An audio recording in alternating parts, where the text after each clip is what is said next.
കേരളത്തിലെ ഭരണനിർവഹണത്തിലുണ്ടാകുന്ന പിഴവ്, സുരക്ഷ ഒരുക്കുന്നതിലുള്ള പിഴവ്, ഇതൊക്കെ തന്നെയാണ് നിലവിൽ കേന്ദ്രത്തിൽ ആകുലത വർദ്ധിപ്പിക്കാനുള്ള കാര്യം. ഇനി കേരള ഗവർണർ ആരിഫ് മുഹമ്മദ് ഖാന് കേന്ദ്രം തന്നെയായിരിക്കും സുരക്ഷ ഒരുക്കുന്നത്. SFI തുടർച്ചയായി നടത്തുന്ന പ്രതിഷേധ സമര പരിപാടികളുടെ പശ്ചാത്തലത്തിലാണ് രാജ്ഭവന്റെയും ഗവർണറുടെയും സുരക്ഷ നിലവിൽ കേന്ദ്ര സർക്കാർ വർദ്ധിപ്പിച്ചിരിക്കുന്നത്.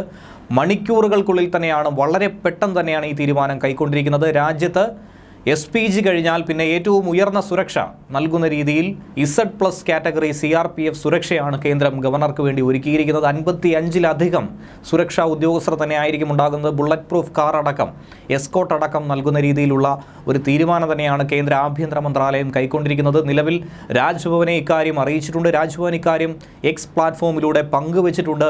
SPG കഴിഞ്ഞാൽ രാജ്യത്തെ ഏറ്റവും ഉയർന്ന സുരക്ഷ എന്നുള്ളത് തന്നെയാണ് ഇതിൽ ഏറ്റവും അധികം ശ്രദ്ധേയമായി നിൽക്കുന്നത്. CRPF കമാൻഡോകൾക്കൊപ്പം തന്നെ 55ഓളം സുരക്ഷാ ഉദ്യോഗസ്ഥരും അണിചേരുന്ന ഒരു പ്രത്യേക സുരക്ഷയാണ് ഇതിൽ ഒരുക്കിയിരിക്കുന്നത്. കേന്ദ്ര ആഭ്യന്തര മന്ത്രാലയമാണ് വളരെ വേഗത്തിൽ ഈ തീരുമാനം നിശ്ചയിച്ചതും.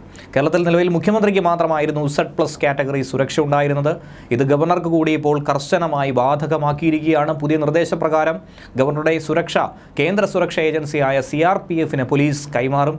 ഇതുവരെ പോലീസ് തന്നെയായിരുന്നു ഗവർണർക്ക് വേണ്ട സുരക്ഷയൊക്കെ തന്നെ ഒരുക്കിയിരുന്നത്. എന്നാൽ പോലീസിനെ കൊണ്ടത് സാധിക്കുന്നില്ല, പോലീസിൻ്റെ ഭാഗത്തു നിന്നും വീഴ്ചയുണ്ടാകുന്നു എന്നുള്ള നിരന്തരമായ പരാതിയുടെ അടിസ്ഥാനത്തിൽ തന്നെയാണ് ആഭ്യന്തര മന്ത്രാലയം നേരിട്ട് ഇക്കാര്യത്തിൽ ഇടപെട്ടിരിക്കുന്നത്. ഇന്ന് നടന്ന പ്രതിഷേധ പരിപാടിയുടെ ഭാഗമായി പ്രധാനമന്ത്രിയുടെ ഓഫീസിൽ നിന്ന് പോലും ഗവർണറെ ഫോണിൽ വിളിച്ച് കാര്യങ്ങൾ അന്വേഷിച്ചിട്ടുണ്ട് എന്ന് തന്നെയാണ് മനസ്സിലാക്കാൻ കഴിയുന്നത്. കാര്യത്തിൻ്റെ ഗൗരവം എത്രത്തോളമാണെന്ന് കേന്ദ്ര ആഭ്യന്തര മന്ത്രാലയത്തിന് മനസ്സിലായി കഴിഞ്ഞു. അതിന് പിന്നാലെയാണ് വളരെ കൃത്യമായ സുരക്ഷാ അകമ്പടിയോടുകൂടി ഗവർണർ ഇനി സഞ്ചരിക്കണമെന്നുള്ള കാര്യത്തിൽ തീരുമാനമെടുത്തിരിക്കുന്നത്.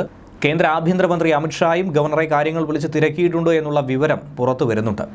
നേരത്തെ തന്നെ ഗവർണർക്ക് Z+ കാറ്റഗറി സുരക്ഷ നൽകണമെന്നുള്ള ആവശ്യമുയർന്നിരുന്നു. പക്ഷേ അത് രേഖകളിൽ മാത്രം ഒതുങ്ങിക്കൂടി എന്നാണ് പലതരത്തിലുള്ള വിമർശനം ഉയർന്നു കേൾക്കുന്നത്. കമാൻഡോകളും 25 സായുധ സേനാംഗങ്ങളും അടക്കം 55 സുരക്ഷാ ഉദ്യോഗസ്ഥർ, വേണ്ടിടത്ത് പകുതി പോലും ഉദ്യോഗസ്ഥർ ഇല്ലാത്ത ഒരവസ്ഥയായിരുന്നു ഗവർണർക്കുണ്ടായിരുന്നത്. പോലീസിൻ്റെ ഏറ്റവും ഉയർന്ന സുരക്ഷാ തലമായി തന്നെയാണ് നിലവിൽ Z+ കാറ്റഗറിയെ കണക്കാക്കുന്നത്. അതുകൊണ്ട് തന്നെയാണ് കേന്ദ്ര പോലീസ് സംഘം ഇപ്പോൾ എത്തിയിരിക്കുന്നത്. 28 കമാൻഡോകളടക്കം 40 അംഗ സംഘമാണ് മുഖ്യമന്ത്രി പിണറായി വിജയനൊപ്പം സദാസമയവും ഉണ്ടാകുന്നത്.